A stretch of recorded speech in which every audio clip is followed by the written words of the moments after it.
umasa ako na totoo yung lahat, yung pinaramdam niya sa akin, lahat. Okay. So, nung nabasa ko lahat ng yun, na nag-fail, na hindi ko pa nabigay sa kanya, including yung dapat magpapabank finance ako ng sasakyan para may personal kami na sasakyan, na hindi nabigay, ginamit niya yung word na gayuma at pinangakuan ko daw siya. Ako naniniwala na eh. Sus na, nantok-antok na ako.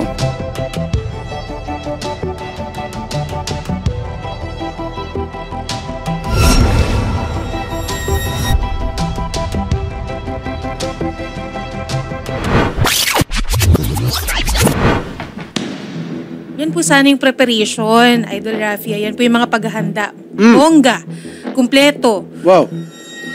Oh. May same day edit, may videographer, may catering, at yung setup nila, Idol Raffy, napakabongga, napakagarbo.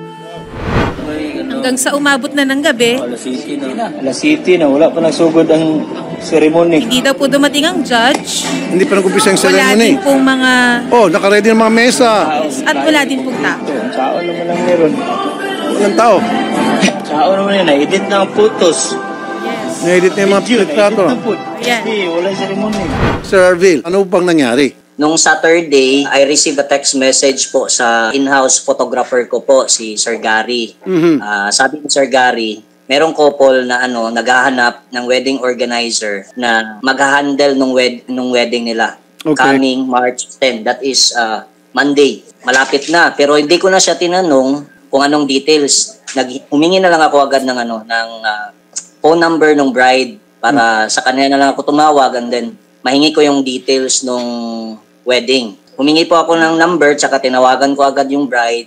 Sinagot naman. Doon, nagpakilala siya sa alias niya. Ba't alias? Kasi ang nangyari po, Sir Raffy, nung nabulabog na po yung wedding, dinala na po siya sa police station, and then na find out po na isa siyang scammer. Bakit po nabulabog yung wedding? Walang dumating na judge, tsaka di nakapagbayad. Kasi walang down payment na nangyari, kahit piso walang nabigay. Pero may nakita ko nakaset up na po yung mga mesa. Yes po. Ang nangyari po, ako po ang nag-abono. Naku. On that night na nagtawagan kami, pinagawa ko na agad yung invitation. Kasi sabi nung bride, mag-meeting kami by Sunday morning. Doon na namin i-finalize lahat, pero iuna na daw yung invitation. So ang nangyari sa invitation, yung layout niya, yung video invitation, na finorward nila sa mga kilala nila. Pero on that day of the wedding, ang nasendan lang pala nun, yung side nung groom. Okay.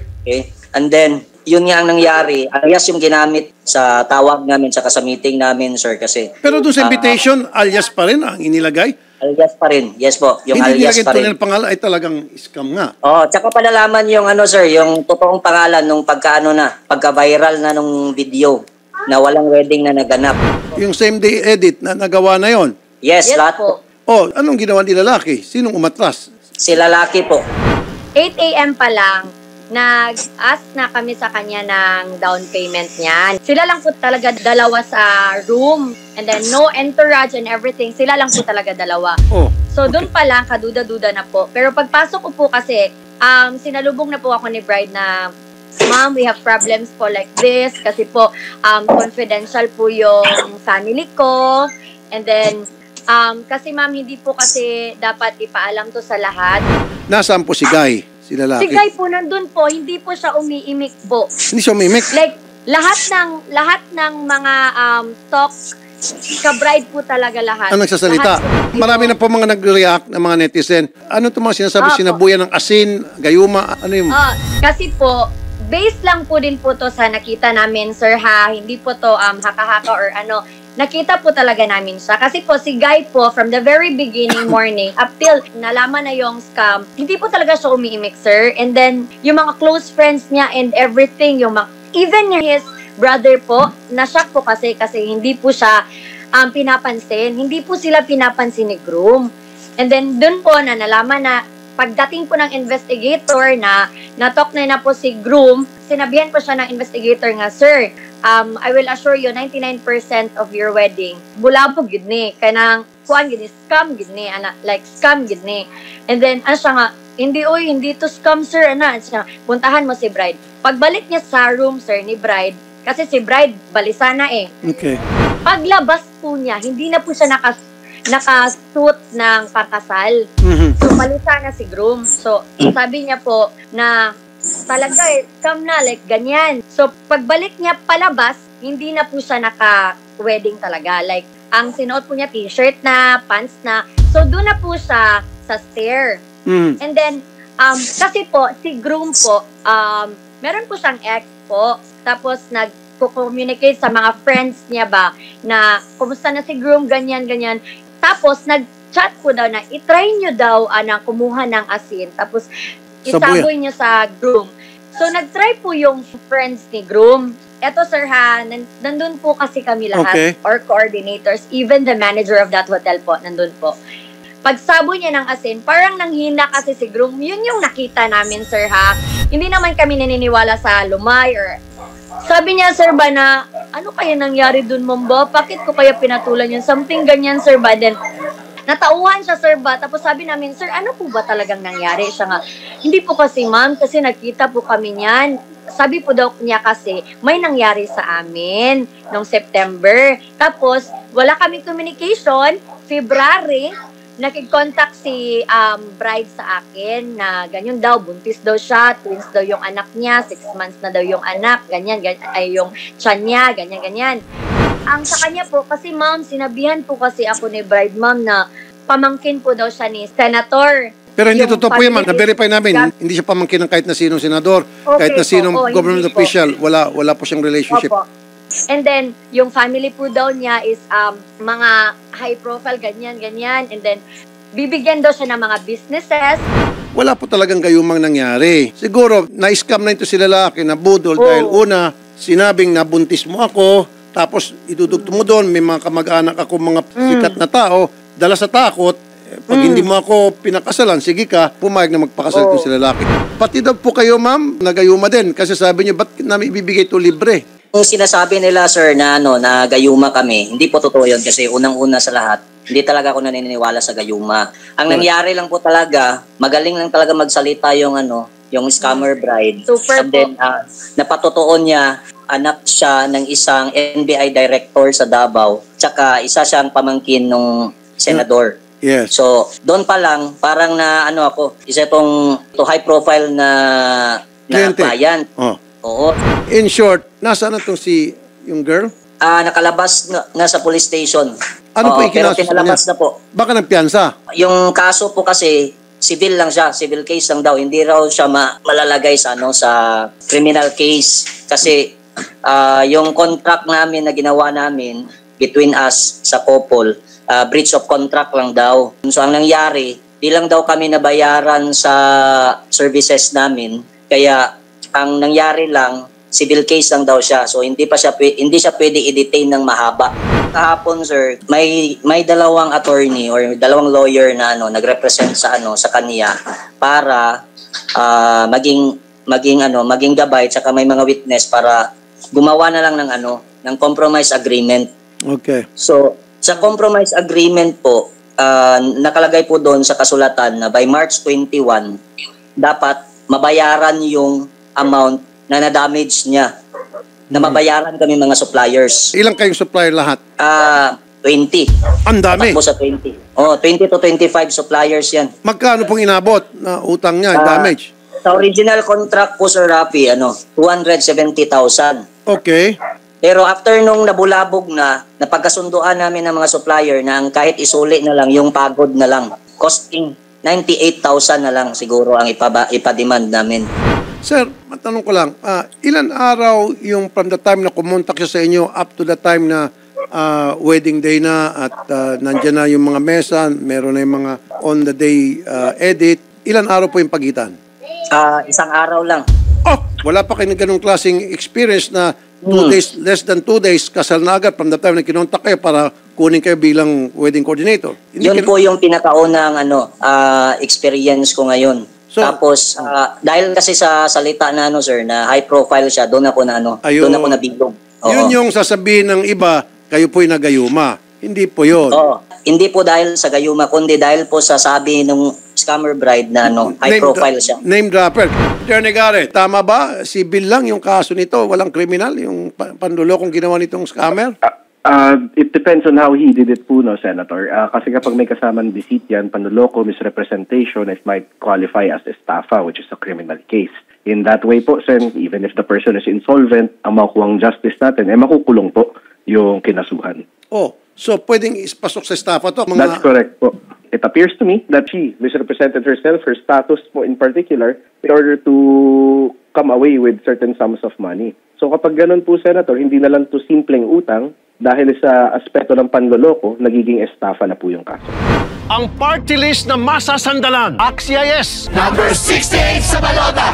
Staff Sergeant Genesis Babantos, bakit nyo pinakawalan agad itong si babae? Bakit hindi po pinailan ng kasong estafa? May existing contract po sila in between both parties po, sir. Tapos nung tinanong ko yung sir, groom, kung anong mga documents nila, sir, to show na magiging legitimate yung entry nila, sir. Hindi niyo po tinanong yung wedding coordinator na mga naloko na marami sila? Tinanong din, sir. Pero wala daw, sir.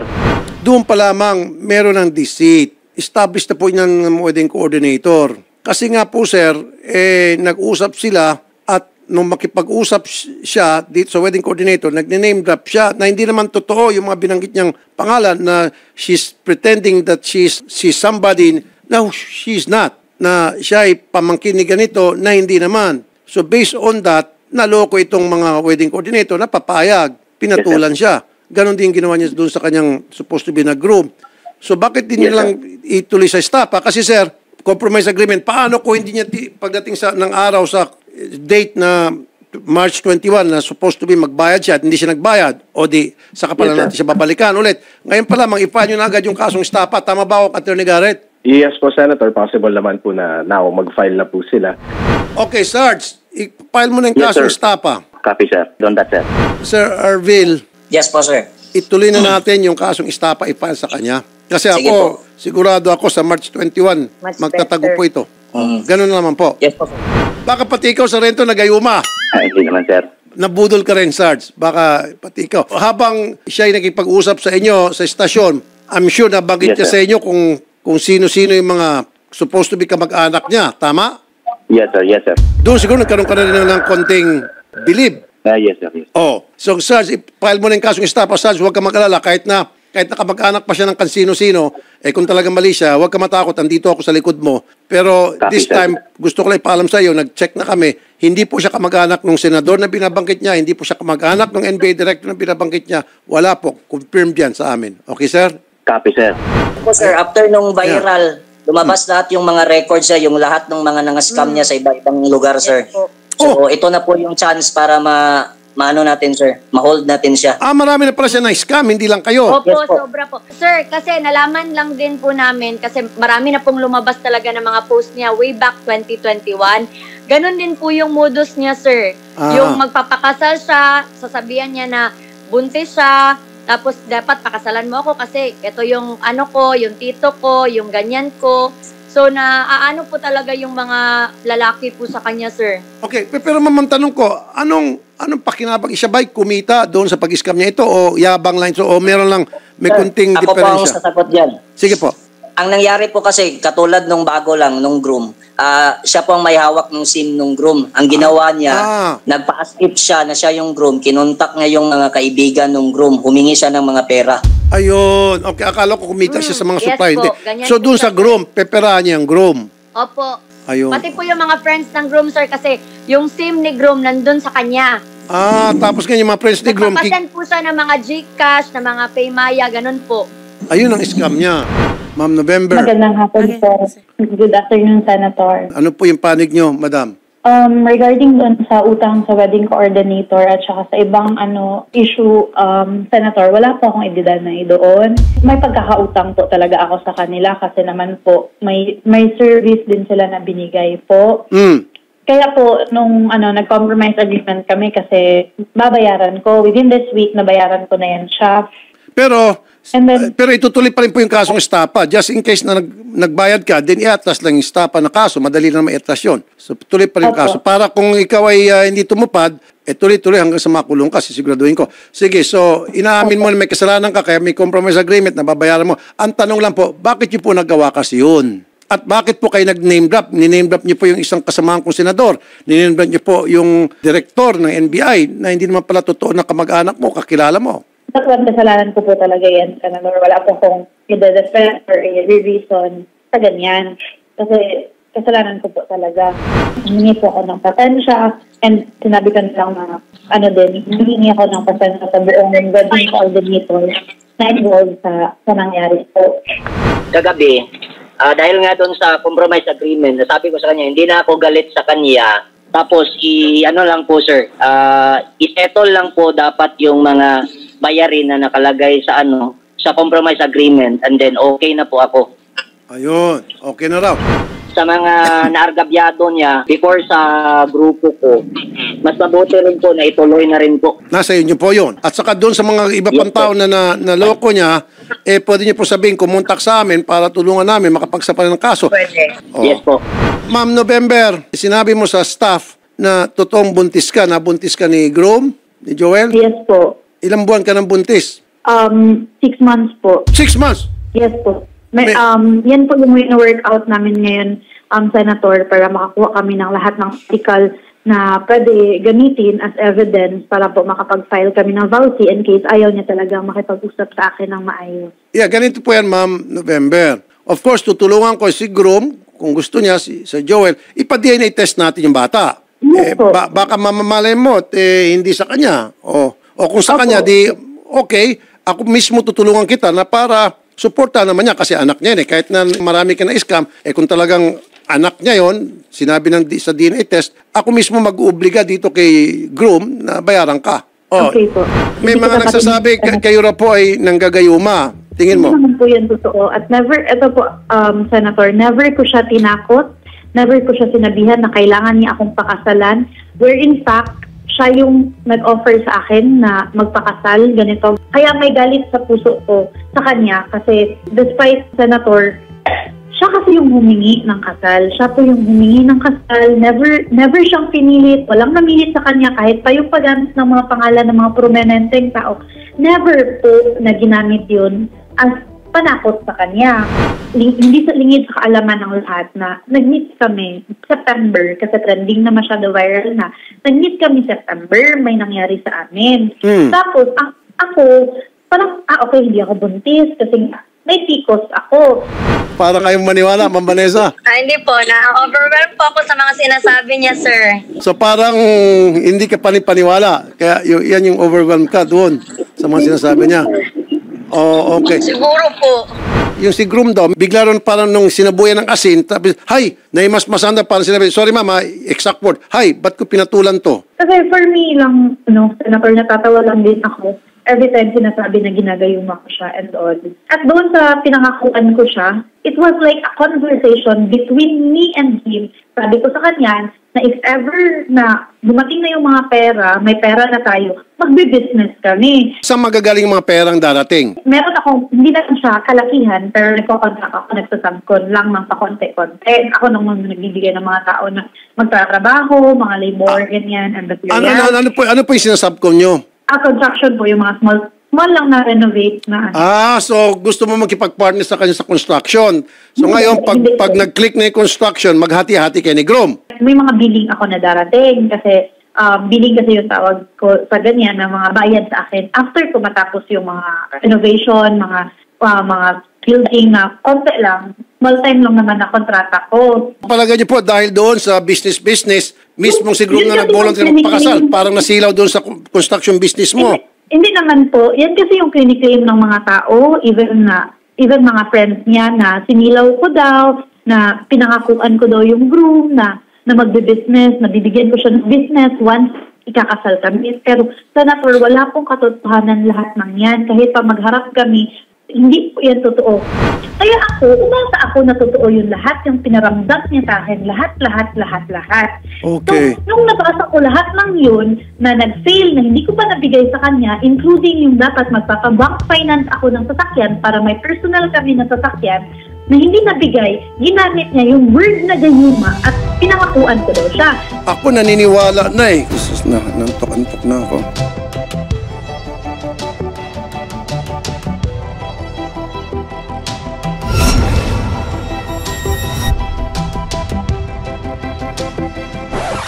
Ha? Ma'am, hindi ako maniwala. Opo. Kanina naniniwala na ako. Hindi na. Asin ba yung sinabuhay mo sa akin? Asin yan, sir. Ay, hindi na ako naniniwala. Kanina naniniwala na ako. Dahil mas na ako. Ay, mas- Oo, tabi ng asin dito. Masobrahan ka na, sir. Maalat na ako. Kulang na lang, mangga. Basta this week, nag-sorry ka na. Inamin mo yung kasalanan mo, babayaran mo this week, pero tuloy pa rin yung kaso at kami magsisiguro na magkakakaso ka. Pag binayaran mo, umatras yung mga complainant namin, di nasa kanila na yon. For the meantime, pangako ko sa'yo kung talagang totoong buntis ka para maging fair tayo. At ang nagbuntis sa'yo talaga itong si Grom, si Joel Lorito, tutulungan kita na para makakuha ka ng suporta para dun sa bata. Okay? Opo. Ayan po, Sir Arvil, Ma'am Vanessa, nag-sorry, tinanggap yung kasalanan at magbabayad, pero tuloy pa rin kaso. Okay, Ma'am, Sir? Okay, Ma'am Vanessa at Tuloy Sir pa rin. Arvil. Thank you. Okay. Tuloy pa rin po, sir. Thank you po.